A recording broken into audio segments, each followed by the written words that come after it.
What is happening, baby? Welcome back to the Huddle Chat Sports Network's very own Fantasy Football Huddle, presented by DanklyfeBrand and Let's Talk Sports. Now, we're going to be continuing our fantasy football marathon. Right now, we're entering that last week before the last week of preseason, before we get into that bye week leading in to the regular season of the NFL. Right now, over the next 10 days is probably going to be when you're getting your main drafting in. So we got a lot of draft knowledge coming out. We already came out and explained to you a bunch of the different draft strategies that there are. We've talked about a couple mistakes to avoid. Now let's get into the real interesting things that you want to hear about. Before we get started, as always, now's the time, if you do, to smoke them if you got them. Let's not waste any time. Fill up your cup, roll something up, and let's get right into the news.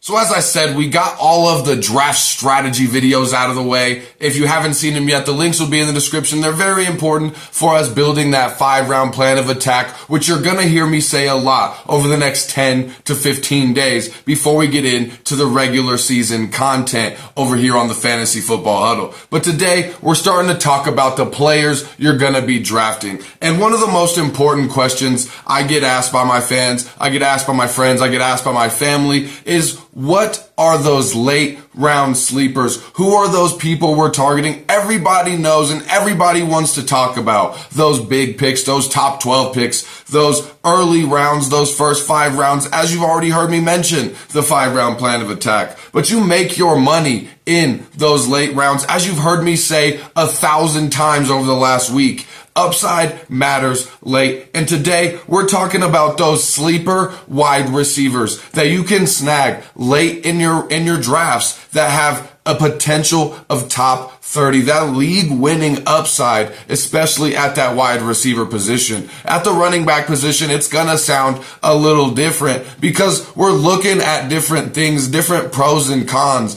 when we look at the running backs versus the wide receiver. So the wide receiver video is gonna be structured a little bit different than the upcoming sleeper running back video. But today we're talking sleeper wide receivers. Now, what really designates somebody as a sleeper wide receiver to get on this list is you absolutely want to at least have them with an ADP outside of the 10th round. Like I said, we all know what everybody's talking about in those first 10 rounds. Those last 6 or 7 or 8 rounds that you have in your draft, like I said, is where you make your money. And we're talking about those later than 10th round wide receivers. We're hoping that they have a high target share in their offense. We're looking for somebody that potentially has high touchdown opportunity as well. You're also wanting them to be in a high passing offense, and having a good quarterback helps too. They don't need to have all 4 of these things, but you want to see them have at least 3 of these things to be considered a high value sleeper target. They're a sleeper because they're getting drafted later than the 10th round. Some of them may almost be going undrafted, but I didn't go that far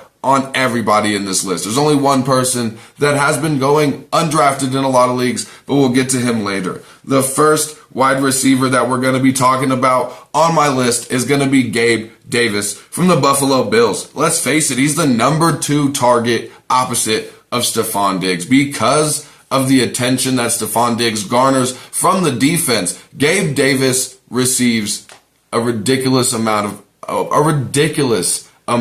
of attention. When you look at the target share that he receives because of the attention that Stephon Diggs gets, he has that potential and that volume to flat out outscore your number 1 wide receiver on certain weeks. He can win complete weeks for you on 2 or 3 weeks just off the crazy amount of volume and opportunity he gets because defenses are trying so hard to shut down Stephon Diggs. Last season, he was dealing with an injury to his ankle. He got injured early, and you also looked at when he finally got healthy. Josh Allen had a busted up elbow. So his numbers were a little skewed last year, but he had very good production last year in that offense. And he's a well-known name in this offense. He knows that scheme. He's the number 2 target opposite Stephon Diggs.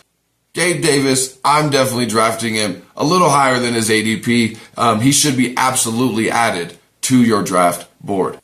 The next wide receiver we're going to be speaking about, you're going to be drafting him a little later in your draft. Now, we're going to be talking about Nico Collins from the Houston Texans at the wide receiver position. He's potentially the number 1 wide receiver in this Houston Texans offense that has a better quarterback, that's projected to be a higher passing offense team this year than they have been in the past. He does have the opportunity to garner not only that number 1 wide receiver role this year, but to grab over 100 targets. He's easily a candidate for over 100 targets in that offense this year. And if the offense is as explosive as we're predicting with Dameon Pierce, with the new rookie quarterback that they have at their disposal, how they looked last season and only getting better in the offseason, I think Nico Collins is definitely worth the addition to your draft board when you're looking for a high upside player to draft late in that draft. Now, moving on, we're talking about Elijah Moore. And if you do not know the news, of course, Elijah Moore moved to the Cleveland Browns in the offseason. He played really well last season, despite it being an extremely frustrating position that he was in. Not only did they have extremely rough quarterback play, as did the New York Jets, he also was being used as an outside wide receiver mostly, and a lot of times he should be used as a slot wide receiver. He has that skill set, he has that body frame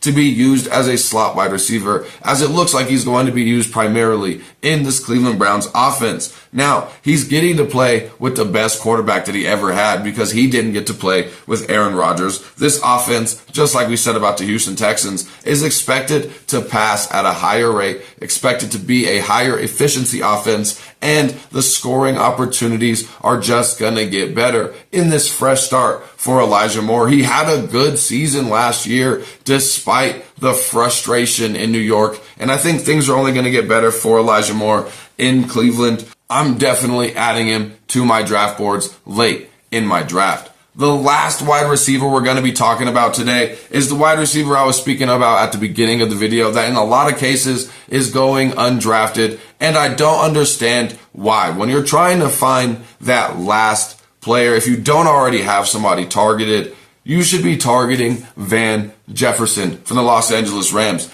He's going to be the number 2 option as the wide receiver position for this Los Angeles Rams opposite of Cooper Kupp. Same thing that we were saying earlier about Gabe Davis. He's going to be, because of the attention Cooper Kupp gets, he's going to get that pure volume. Now, I know Van Jefferson didn't play very great last year, and that's why he's going undrafted in a lot of cases. However, when you look back at that Super Bowl year, that 2021 year, Van Jefferson played very efficiently and had extremely high numbers in that offense despite coming off the bench and not being a starter. This season, he's going to be that number 2 option opposite of Cooper Kupp, and things are going to look great for him. And the same things we'll say when we argue about Cooper Kupp. If Matthew Stafford can stay healthy, this offense is going to be an offense that's going to shine like they did in 2021. And Van Jefferson is going to be the beneficiary of being the number 2 option and potentially one of the highest efficiency, highest passing rated offenses